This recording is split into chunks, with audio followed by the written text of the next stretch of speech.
Hello, and thank you for tuning in to Memo's Weekly Review with me, Nassim Ahmed, and our regular guest, Moin Robani. Hi, Moin. How are you doing today from Holland, I think? Yes, that's correct, Nassim. Very good to be with you. How are you? I'm fine. Thank you so much. A lot has happened over the week, and we want to be covering all the key topics. We'll begin with a discussion from a tweet from your ex account, actually, Moin, where Gaza was described as a concentration camp from as early as the 1950s. So I want to, discuss that with you. Then we'll look at the ICC prosecutors pushing for a response and not to delay any further. So it's been months now since Karim Khan filed for a response against Israeli leaders.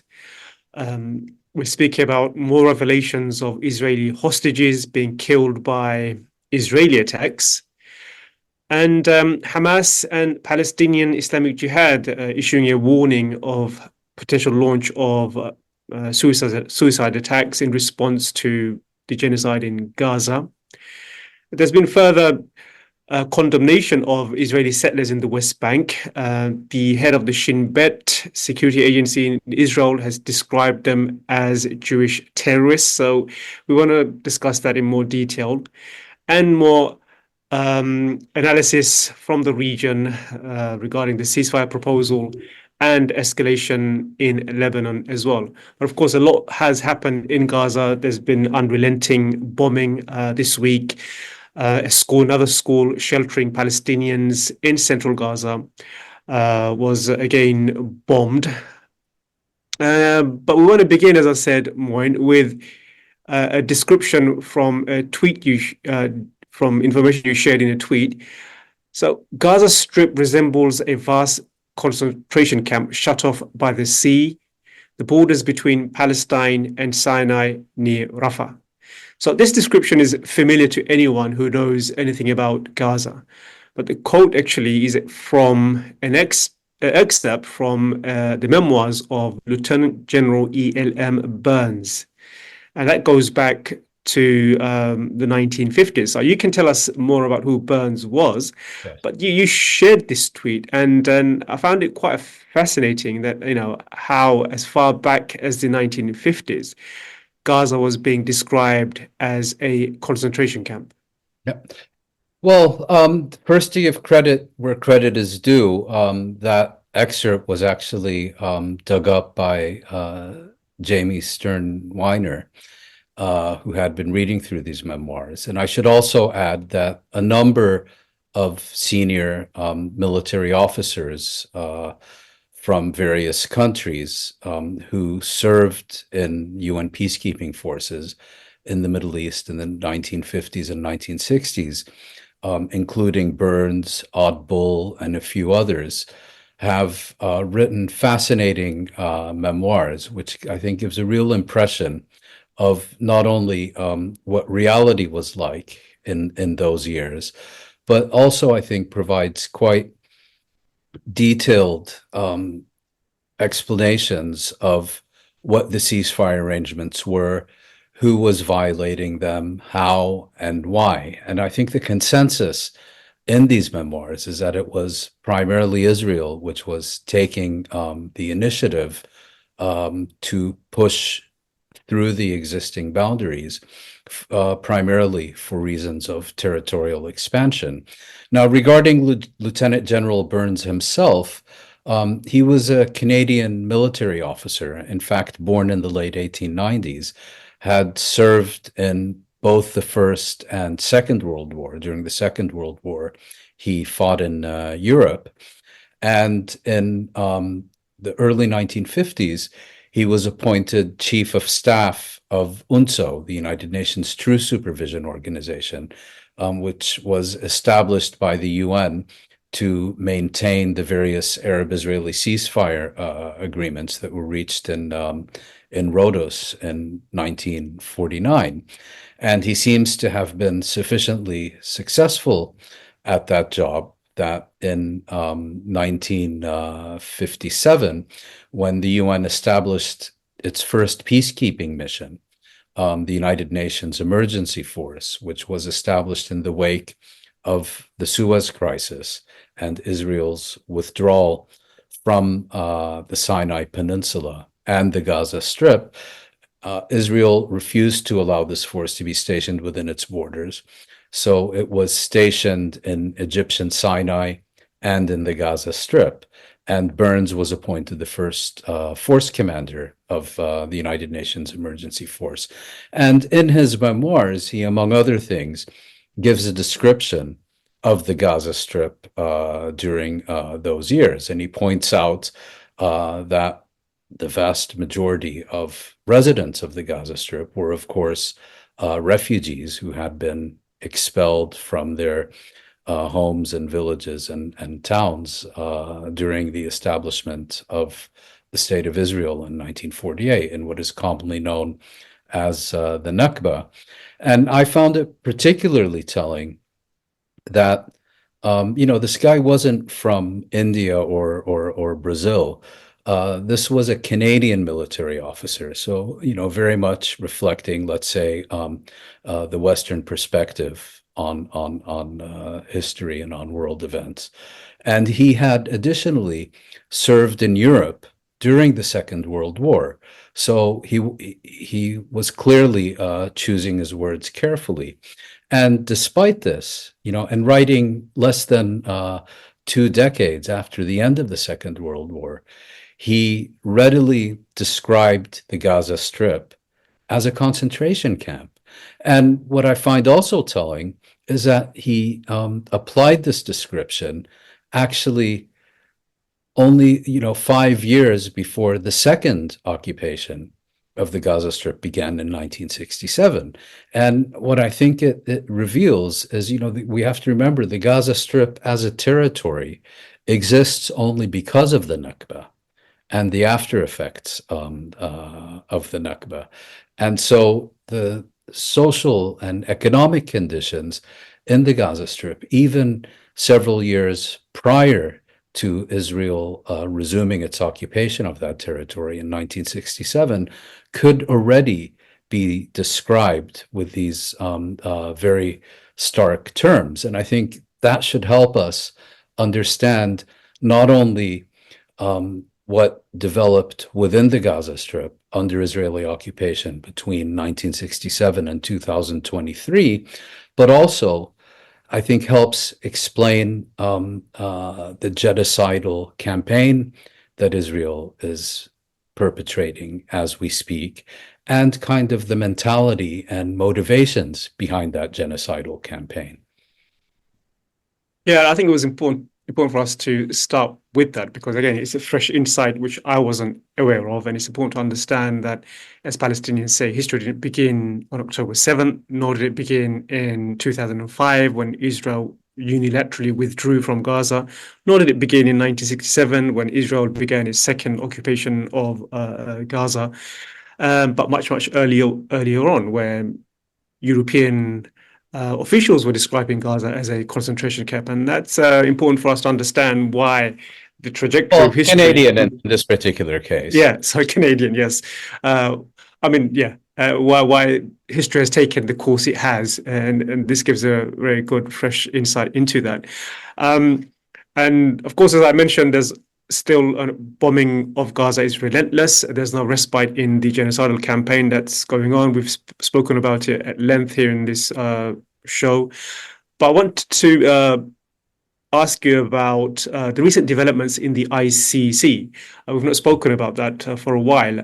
And last week, actually Friday, the ICC prosecutor Karim Khan, submitted a 49-page brief asking the ICC to reject the objections and the delaying tactics of Israel and its allies and issue a response against Israeli leaders.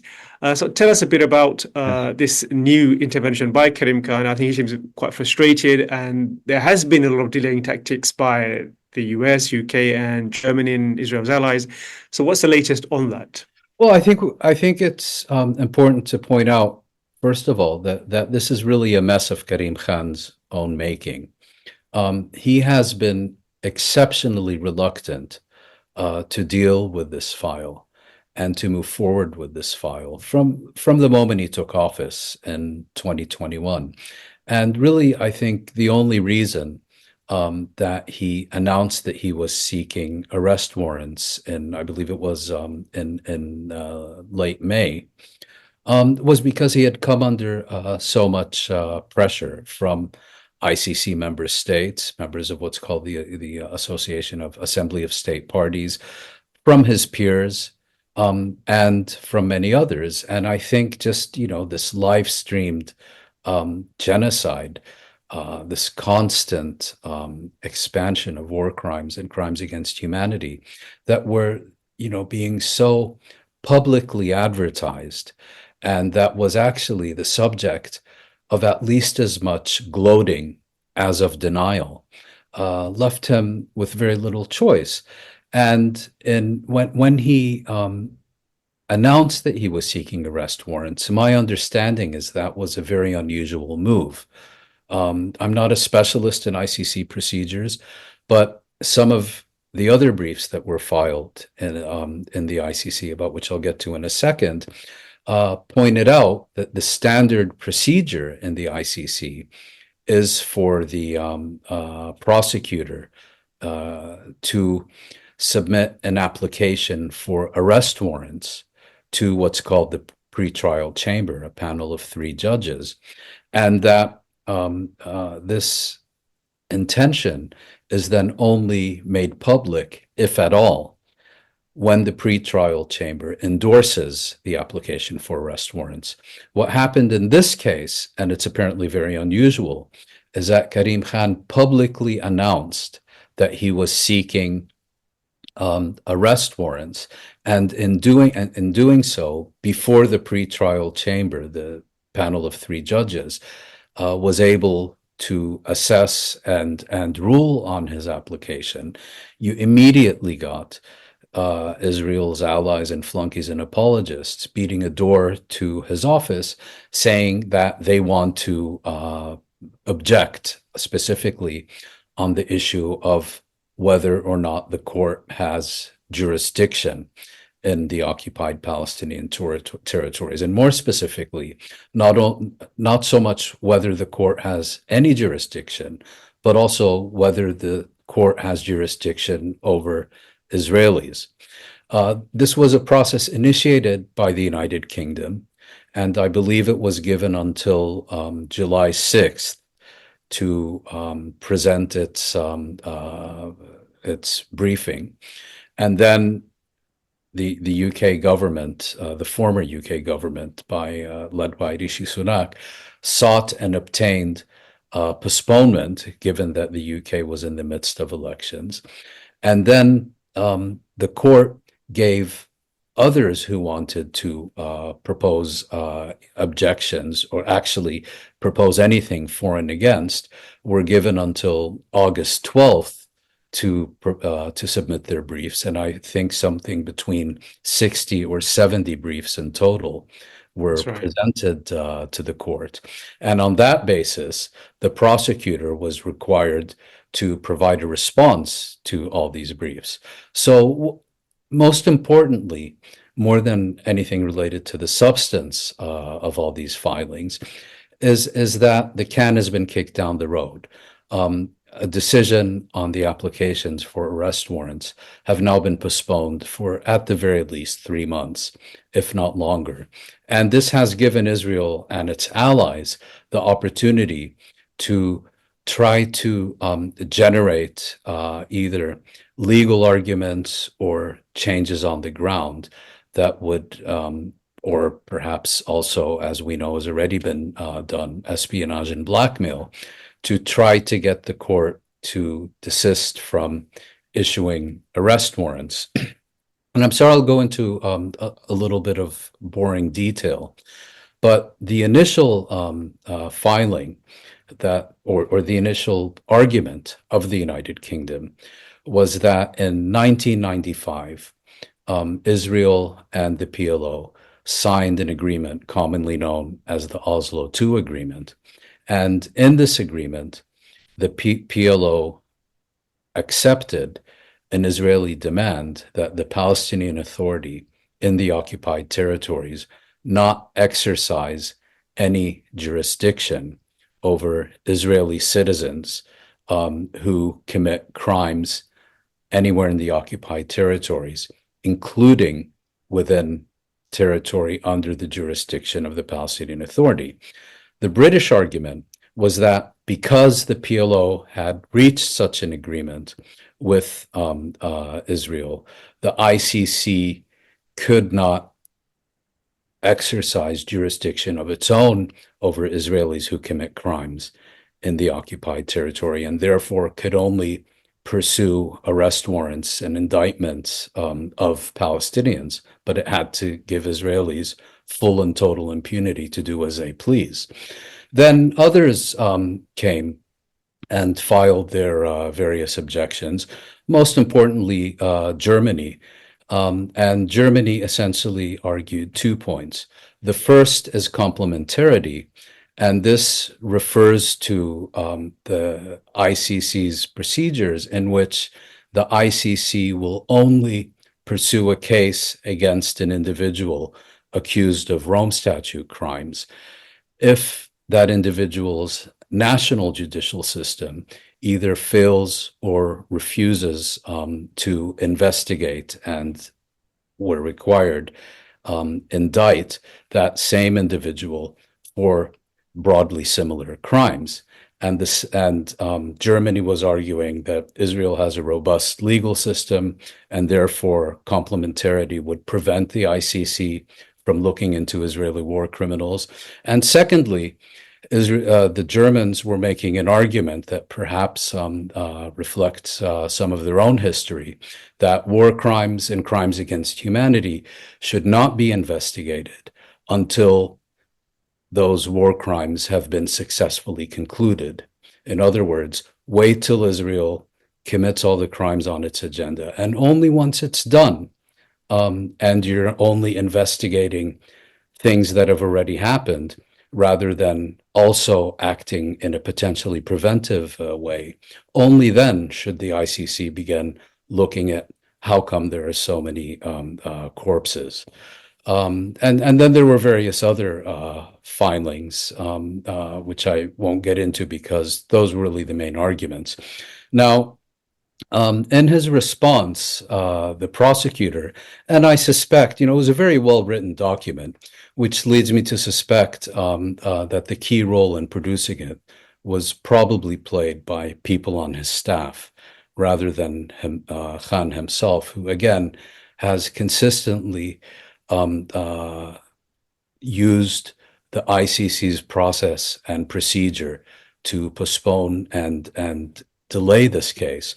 What this brief filed by the prosecutor argues is that, first of all, Oslo is irrelevant, that it's an already settled matter by the ICC in 2021, that Oslo is irrelevant to the ICC's jurisdiction. And interestingly, it now, in contrast to 2021, also relies on the recent International Court of Justice advisory opinion that declares the occupation illegal and unlawful and illegitimate. And in that context, it describes the Oslo Agreement, the Oslo Accords, not as a peace agreement, but, and I think I'm quoting verbatim, an agreement between the occupiers and a local authority about regulating the terms of occupation. And it makes various other legal arguments that relate either to the specific context of Israeli-Palestinian relations or more general principles of international law to really make short shrift of this argument that somehow the court cannot have jurisdiction, or that somehow there should be exemptions for certain classes of war criminals from the jurisdiction of the ICC, and points out how absurd it would be if occupiers can exercise and coerce those under occupation to basically plead with the ICC to give them impunity. So that was the first argument. As far as complementarity is concerned, the prosecutor's brief made very clear that there is no complementarity that's applicable in this case because there's no evidence that Israel is even considering an investigation of the named Israeli individuals, Prime Minister Netanyahu and Defense Minister Yoav Gallant, for the crimes that are enumerated in the warrants for arrest. And the briefing says, more importantly, the communication we've received from the Israelis, rather than saying that there's no need for the ICC to prosecute because the Israeli judiciary is doing so, categorically rejects the accusations that have been made against Netanyahu and Gallant. So clearly, there is absolutely no complementarity that is at stake here. And thirdly, I think it also quite rightly dismisses as absurd the German position that Israel should first be allowed to conclude its war crimes and crimes against humanity before those responsible for them should be investigated and any effort made to hold them to account. It's basically, again, an argument for impunity during the commission of some of the most serious crimes on the record. And in conclusion, the prosecutor asks the pretrial chamber to no longer delay its assessment of these warrants for arrest and makes a strong case that it should result in arrest warrants at the earliest possible opportunity. So it's a very well crafted and structured and argued document that is largely written in plain English and well worth reading. Can be found on the ICC's website. But again, the fact that we are having this discussion months after the prosecutor first publicly announced his intention to seek these arrest warrants, I mean, shows the rather irresponsible way that he's basically gifted opponents of holding Israel to account an opportunity to have additional months to play the process. Yeah, I think that now you've debunked that and shown how morally and legally there's no basis for delaying the ICC issue for arrest warrants. And I think one of the things we've discussed previously on this show is how Israel has used that time on the issue of complementarity to prosecute some of its officials in the detention centers, almost to manufacture evidence and argument to show that we can prosecute our own officials when it comes to war crimes. And the rape allegations in Taman detention center is an example of that. But you're suggesting, those legal assessment or the arrest of the detained Israeli officials makes there's no relation with that to the ICC arrest warrants, because arrest warrants specifically named Benjamin Netanyahu and Yoav Gallant. So the complementarity issue does not really not at all. No, correlate here.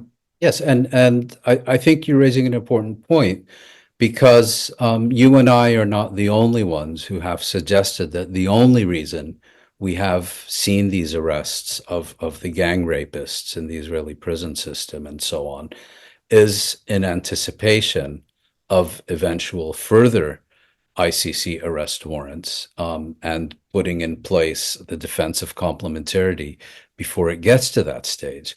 But there are two things that are important here. The first is you can't just launch an indefinite investigation that ends in a whitewash. And the prosecutor's filing refers to cases where there have been investigations seeking to use complementarity as a pretext to avoid arrest warrants. But the investigation was really a sham conducted for the sole purpose of establishing complementarity and was ultimately rejected. And secondly, as you noted, with respect to the arrest warrants that are currently under consideration, you can have the best legal system in the world, but if you're not credibly investigating the same individuals for the same crimes for which they're accused before the ICC, complementarity simply does not exist. Let's move on to another big story from last week. Where two different news reports of Israeli hostages being killed by the Israeli airstrikes themselves on Tuesdays, just day after we finished our last recording. Six hostages, apparently reports of six hostages whose bodies were recovered from Gaza, who were likely killed by Israeli bombings. And the most sensational one of all was that of one of the Israeli hostages named Noa Argamani. She was one of the hostages that was taken from the Nova festival. So the Israeli woman, she was freed from captivity in Gaza, and she went against Israeli claims that she was abused by Hamas, and she went on to say, and I quote, "I can't ignore what has been going on in the media here in the last 24 hours. Here being Israel. They're being Israel. They're taking things out of context. They, the Palestinians," she said, "didn't beat me, didn't cut my hair. I was in a building in Gaza that was blown up by the Israeli Air Force." So isn't that further proof? I mean, so these are two reports, the one by Noah and the other being the six Israelis who were also reported to have been killed by Israeli airstrikes. So isn't that further proof that Netanyahu's war goal is not really the return of the hostages, and it's really the occupation and the genocide of Gaza? Well, I think we have to take a step back to October of last year and recall that when not only Netanyahu, but other members of the Israeli leadership first began publicly proclaiming their objectives, the release of the captives and hostages was not on that list. That was added later as a secondary objective, and largely because of domestic public pressure and the priorities of foreign states who had citizens among the captives and hostages. Now, I don't think anyone is suggesting that these six corpses that the Israeli military retrieved from the Gaza Strip were deliberately killed by the Israeli military.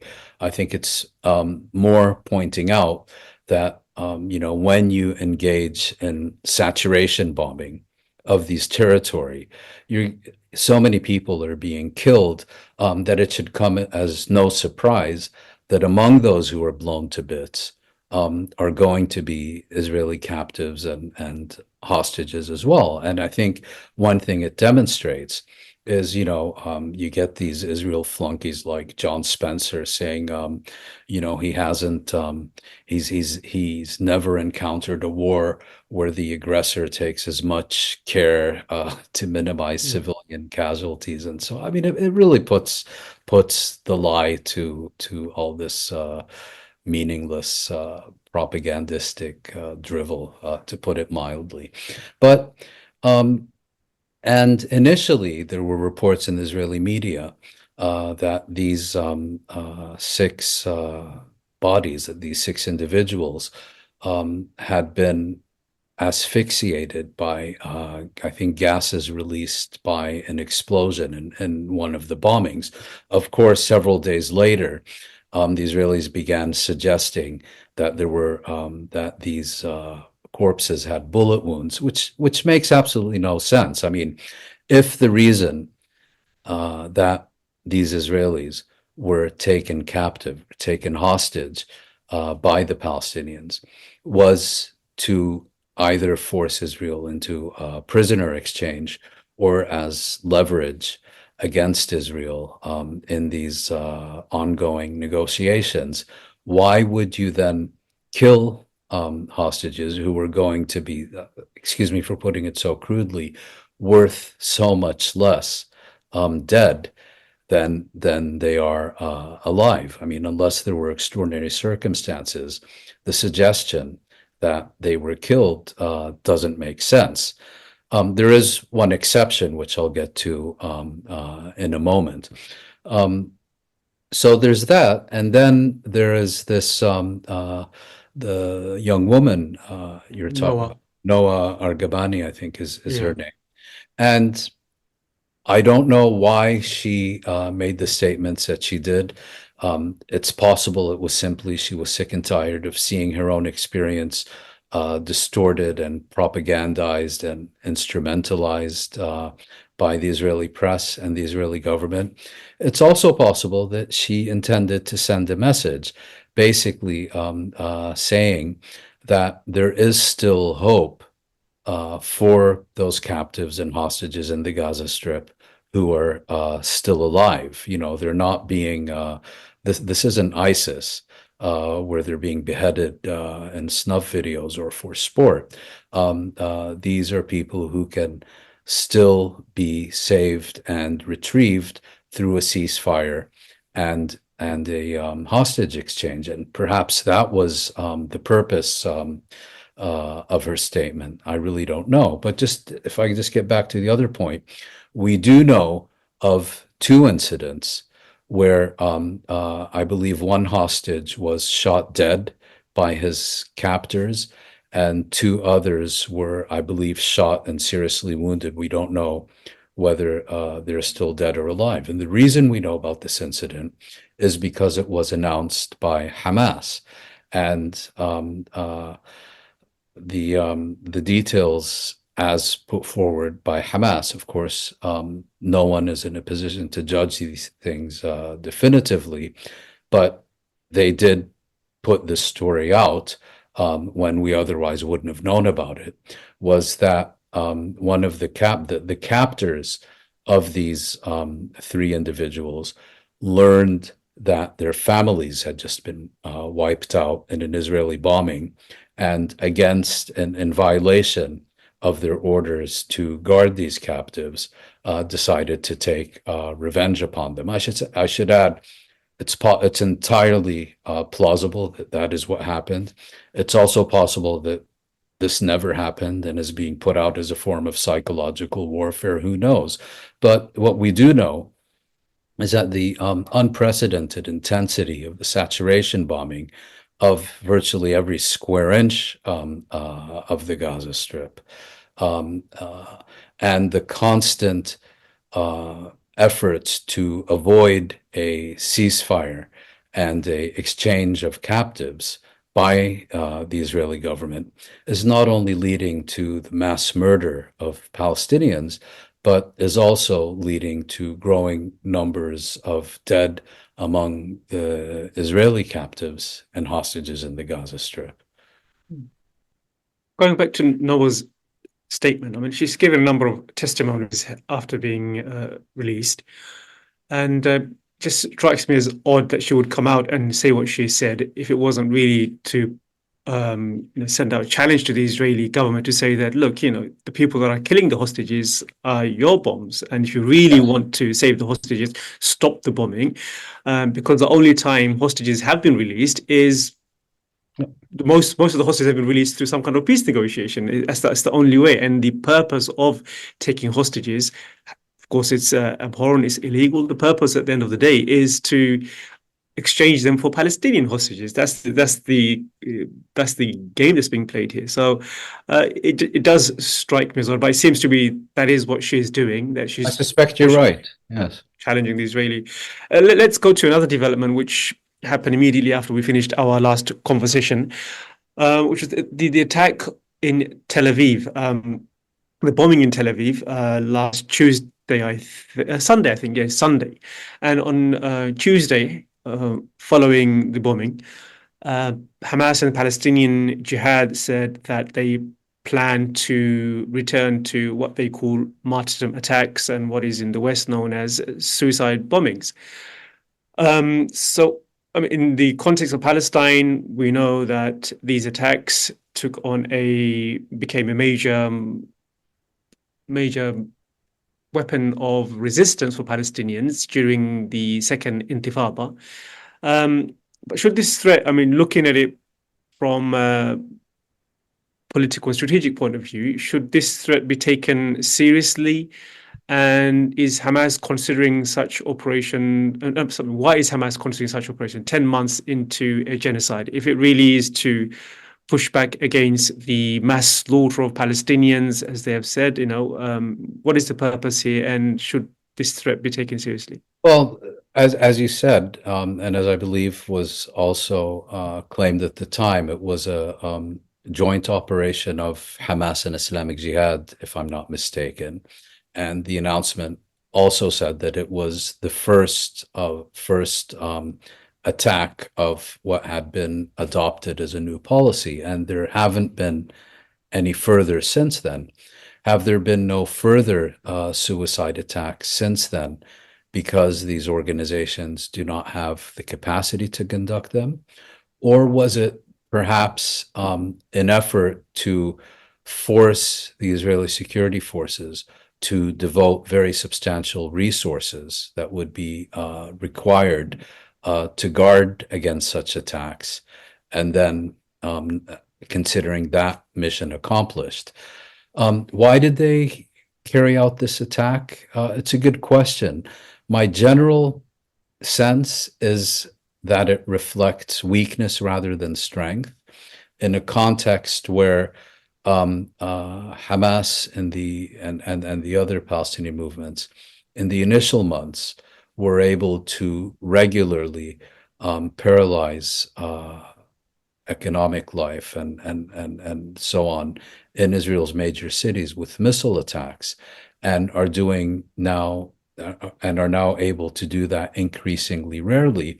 It's quite possible that they have now resorted to this tactic as an alternative to seeking to keep Israeli society on edge and again, divert Israeli resources to be on guard against such attacks. But in general, particularly in this context, where these movements are still fighting quite coherently in the Gaza Strip, I would tend to look at it as a sign of weakness rather than strength. And the other unanswered question, I think, is I believe the identity of the bomber has not yet been determined. And the Israelis initially believed it may have even been someone who infiltrated from Lebanon.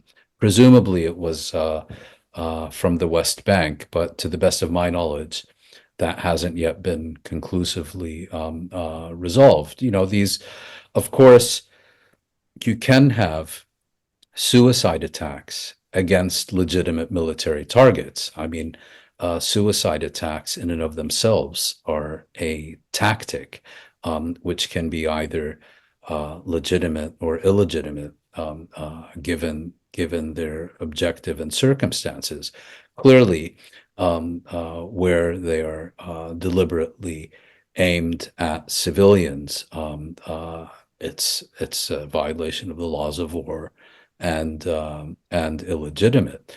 And I think that, given the ability of the resistance movements in the Gaza Strip to continue fighting, and according to most accounts, to do so quite effectively in the Gaza Strip, almost a year after Israel launched its genocidal campaign in the Gaza Strip, you have to wonder what value there is, as you suggested, in now beginning with these attacks. I suspect you're right as well. I mean, the most comprehensive study I know of on suicide attacks is by someone called Richard Pape, Dying to Win. Yeah, Robert Pape, sorry. That's nearly a 2-decade-old book. And he studied nearly every single suicide attack of, I think, the Second World War. I can't remember exactly. And in every instance, it was really a weapon of the weak and the oppressed in resistance against occupation when they've run out of all options. And it's a weapon of desperation. And strangely enough, I mean, he does point out that most of the attacks were not by Islamists, so-called Islamists or Muslims, but secular, resistance movements. And it's an interesting book, and I urge everyone to read that. And I think it chimes with what you're saying, that this is probably an act of desperation because there doesn't seem to be any way out of this genocide, and they have taken the decision, if they have taken the decision, to continue with or begin suicide missions.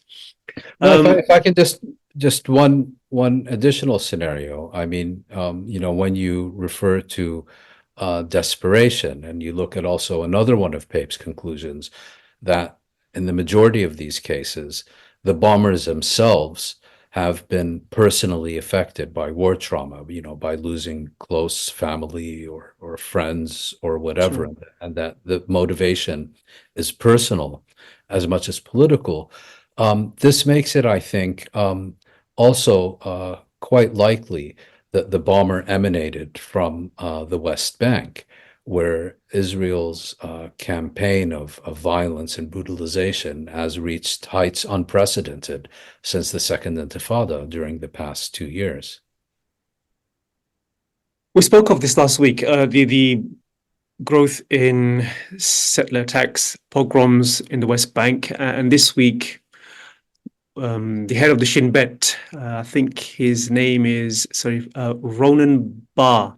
So he came out and said that these attacks are becoming regular and they're becoming a serious threat to Israel's security. I mean, I found that quite a shocking warning from someone from Shin Bet. He went on to say that Israeli society has to find a way to deal with this. These groups, sometimes they're known as hilltop youths, have been empowered. That's by the Israeli state, and the way I look at it is that the state has outsourced its colonization to these groups. So when someone like Ronan Bar, the head of Shin Bet, comes out and says that they are becoming a threat to Israeli society, Israel's national security, should we take them seriously? Well, the mob boss disavows his hitmen. Certainly, one way to look at it, and just referring to an earlier part of our conversation, I think it's an entirely fair assumption that Barr has one eye on the ICC and is essentially disassociating himself from his own handiwork. Look, there's several things going on. I mean, on the one hand, what you're saying is entirely correct, and we've discussed this on multiple occasions, that these settlers are essentially an auxiliary militia of the Israeli state. They're armed and enabled and financed and all the rest of it by the Israeli state. And it's impossible to disaggregate them from the Israeli state. So this idea that you can somehow, they're a symptom rather than the disease. The disease is occupation and annexation, and the agent of that disease is the Israeli state, and these settlers are a symptom, are an outgrowth of the state's policy. They do not operate independently. They do not operate in opposition to the state. They're auxiliaries to the state.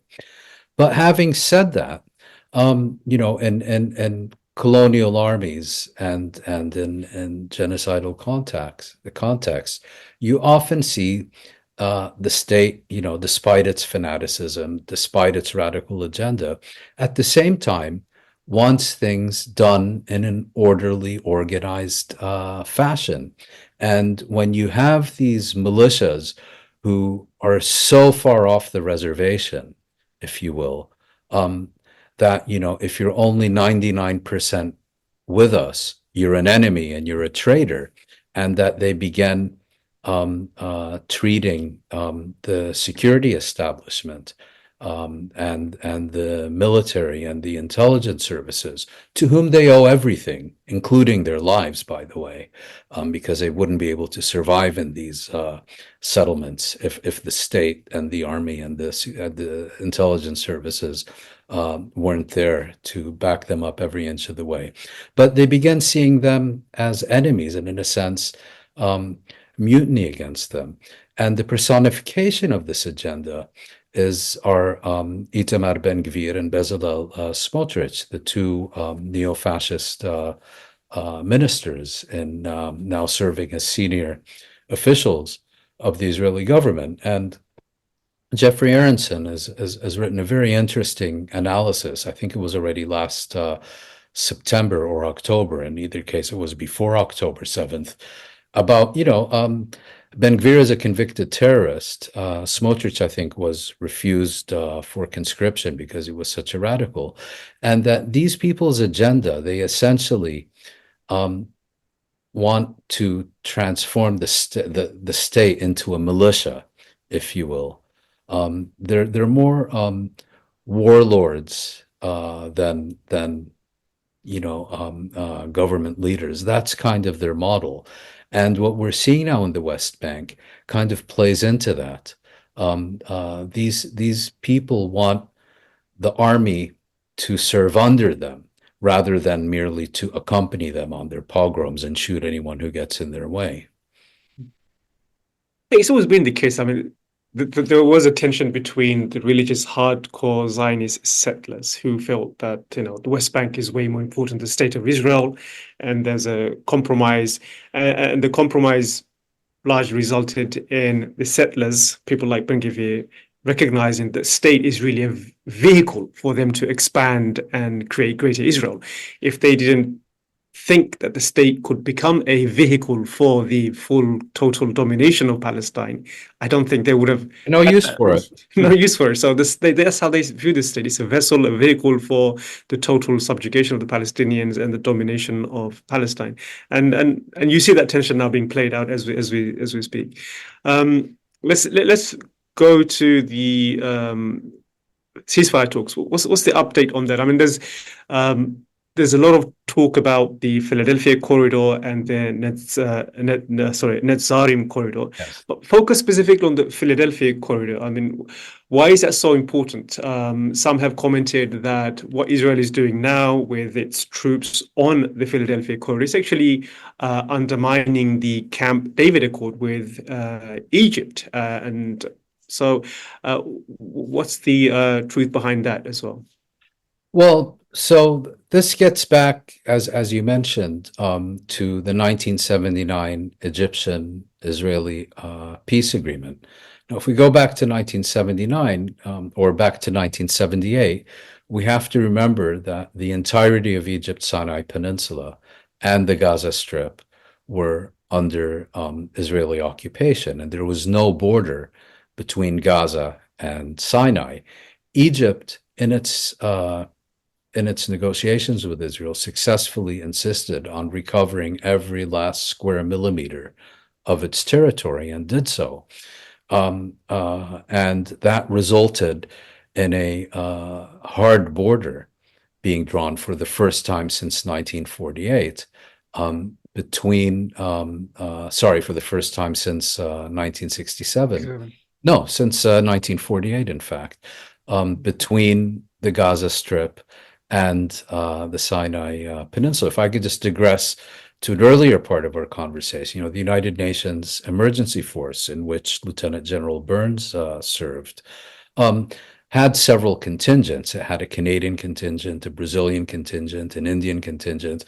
And if you were to go to the Gaza Strip before it was completely pulverized since October, there are neighborhoods known as Brazil and Canada, and that is where these various units were stationed.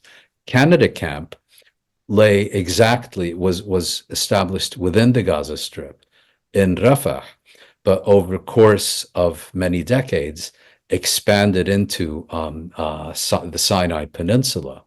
And then when Israel withdrew from the Sinai Peninsula, you had a hard border. And so you had families being separated. It was a bit like Berlin Wall, perhaps. You had Palestinians in Palestinian Rafah and Palestinians in Canada camp on the Egyptian side of Rafah. And in fact, the first tunnels that were excavated by Palestinians in the Gaza Strip were between these previously adjoining houses so that families could visit each other. They later became used during the First Intifada for fugitives to escape to Egypt and so on. But that's an entirely separate issue. Now, the price that Egypt paid for recovering its territory from Israel was that the Sinai Peninsula was divided into 3 zones, A, B, and C, each of which had separate and more stringent limits on the number of Egyptian forces and the volume of Egyptian weapons allowed in that zone. And much of the talk over the years has been of ABC, but what we also need to understand is there was also a Zone D, and the Zone D governed Israeli numbers and Israeli forces and Israeli weaponry that was to be allowed on the Palestinian side of Rafah. And so first you have that, and then you have in 2005 attending on Israel's unilateral so-called disengagement from the Gaza Strip, you had an agreement known as the Agreement on Movement and Access, which was supposed to govern the operation of what now became a Palestinian-Egyptian border, but operating under EU administration, supervised by Israel. But that placed, I think, additional conditions on how that border was supposed to operate. And what the Egyptians are now saying is that Israel, with its proposal for having a permanent deployment in what Israel calls the Philadelphia corridor, but what is in fact Zone D of the Egyptian-Israeli peace treaty. Salahuddin corridor, if you want other name. Yes, exactly.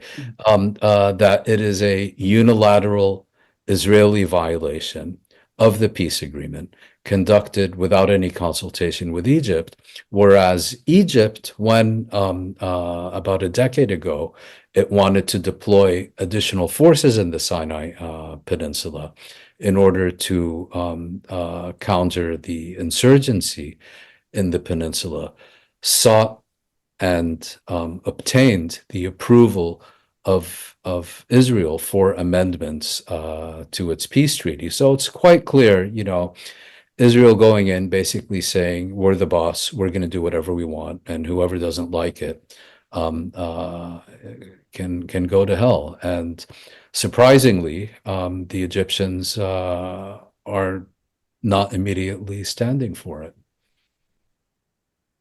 Yeah, and surprisingly, also, or unsurprisingly, I should say, I mean, there doesn't seem to be any progress in the ceasefire negotiations as well, because there's no ceasefire to begin with, in the sense that there will be no permanent ceasefire. There's no free movement of survivors back to northern Gaza. And there's so many other conditions. What Hamas has basically said is that we did agree to a ceasefire, because the narrative is that Hamas is rejecting and Israel is accepting, but Hamas is saying, no, we accepted the ceasefire, the one Biden offered, but we are rejecting the current one, which is demanding more concessions, and is not really a ceasefire, because after a few weeks, Israel can continue with genocide. So that doesn't seem to be a ceasefire at all. No, and then the purpose is to keep the process going.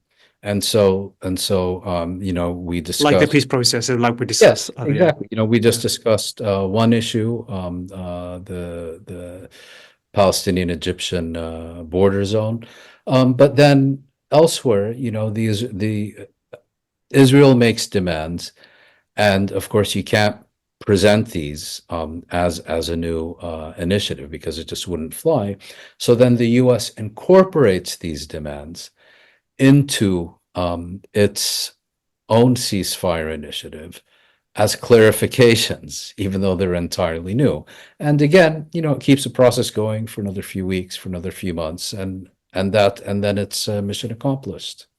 The process is mission accomplished, and it's mission accomplished by not achieving a ceasefire agreement. Let's wrap up with, I just want to get your thoughts before we wrap up on the escalation in Lebanon. So the exchange of fire was the biggest since 2006. Washington has deployed additional warships and fighter aircraft into the region. However, according to initial estimates, the Hezbollah launched hundreds of rocket attacks. The Israelis launched an attack with 100 jets, but there hasn't been much damage or civilian deaths. So, in terms of what is the impression that both sides are trying to give here? I just want to get your thoughts on that before we wrap up. Well, so we're dealing with two competing narratives. According to the Israeli narrative, on Sunday early morning, their intelligence services got wind of an imminent, massive Hezbollah attack on Israel that was going to consist of anywhere from 1,000 to 6,000 missiles that were supposed to saturate northern and central Israel.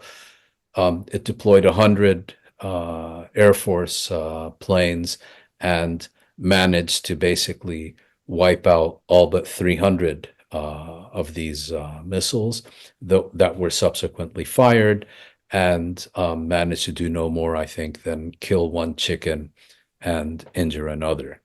Hezbollah's version of events is very different, and it relates a bit to the subject we just discussed. According to Hezbollah, in the wake of the assassination of its senior military commander, Fuad Shukr, and of Ismail Haniyeh, the Hamas leader in Tehran, the Iranian capital, and of course also of the previous Israeli bombing of the Yemeni port of Hodeidah, Hezbollah and its coalition partners had discussed whether to launch a coordinated or separate response. And the decision was taken that each party, or at least Hezbollah, would respond separately. Secondly, Hezbollah made a decision that it was going to hit a military rather than civilian target, that the target had to be a significant one, and that it had to be well beyond the current area of Israeli-Lebanese hostilities, and specifically it had to be in or in the vicinity of Tel Aviv. And on that basis, it primarily focused on the headquarters of Israel's signal intelligence, it's the signal section of its military intelligence, also commonly known as Unit 8200. And Hezbollah insists that the massive Israeli air attack was ineffective, and that the proof is that only minutes later it was able to launch the 300 Katyusha rockets, fairly basic rockets, and that the purpose of these rockets was to overwhelm Israel's air defenses rather than to hit specific targets. And the reason that they were meant to overwhelm Israel's air defenses was to then clear the path for dozens of drones to fly towards Tel Aviv and land on top of Israel's Unit 8200. But there was another important aspect, which is that in his address yesterday, Hezbollah's General Secretary, Hassan Nasrallah, said that there are various reasons the attack took place only yesterday, but one reason is that it was delayed in order to determine the seriousness of the ceasefire negotiations. And that is why nothing happened before August 15th, because they did not want to undermine the potential for a Gaza ceasefire. But they have since, in my view, correctly determined that these negotiations are a diversionary charade, and therefore felt no compunction about launching the retaliatory response yesterday at precisely the time that further ceasefire negotiations so-called ceasefire negotiations were being conducted in Cairo. Now, Nasrallah seemed to hedge his bets a little. I don't think he would have given the address yesterday if he had any confirmed knowledge that the attack was a failure. It would be very unlike them to gloat about something that they know didn't happen, because it would severely damage their credibility, which they've invested so much in developing over the decades. He seemed to suggest that they consider the attack a success, but are awaiting further details to see if it was successful enough. And if it was not successful enough, that they reserve the right to launch further attacks. So it's also possible that they do have confirmed information about what actually happened yesterday, are allowing the Israelis to gloat for a few days about what a total failure it was, and will then release information providing further evidence of what they've done. But I think in the broader context, we're now in a situation where both Israel and Hezbollah can claim they achieved their objectives, and both can, should they so choose, avoid escalation into a wider war. But I think that's a very tenuous reality, because I still remain convinced that Israel, which for years has had a U.S. Iranian military confrontation on the very top of its wish list, at least equal to annexing the West Bank, still sees an opportunity to make this happen while Biden remains in office. So we'll have to see. But in terms of the specific attack yesterday, I don't think, the Israelis have not released any information and won't release any information. So we're not in a position to conclude that Hezbollah managed to deal a severe blow to this facility. But by the same token, we're not in a position to accept that it only hit 2 chickens. Thanks very much, Moin. Of course, we'll be following that story and more throughout the week, and returning again next week to get your thoughts on these matters. So thank you, and thank everyone for tuning in for our weekly review with me, Nassim Ahmed, and my regular guest, Moin Rabbani. Bye-bye.